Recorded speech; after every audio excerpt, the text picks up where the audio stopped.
Solve by the quadratic formula. The equation 3w squared plus 2 is equal to 6w. Let's start by putting this quadratic equation in standard form. So subtract 6w from both sides to write this as 3w squared minus 6w plus 2 is equal to 0. Now we have it in a form where we can identify our values of a, b, and c. A is equal to 3, b is equal to negative 6, and c is equal to 2. Now let's substitute those values into our quadratic formula.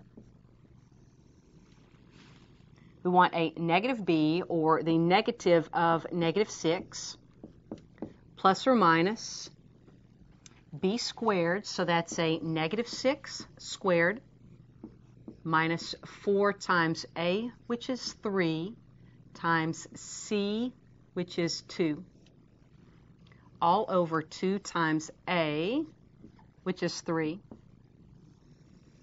Now let's clean this up.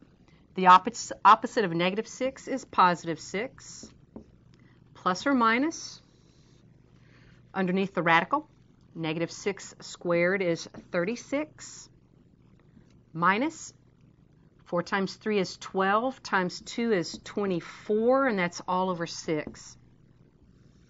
So this becomes a 6 plus or minus the square root of 12 all over 6. Now that's a pretty good answer, but let's go ahead and simplify things a little bit. 12 has a perfect square factor of 4. In fact, 12 is 4 times 3. So let's rewrite that numerator as 6 plus or minus.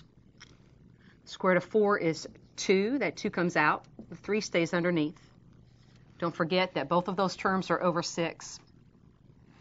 Our numeric values in here are all even numbers.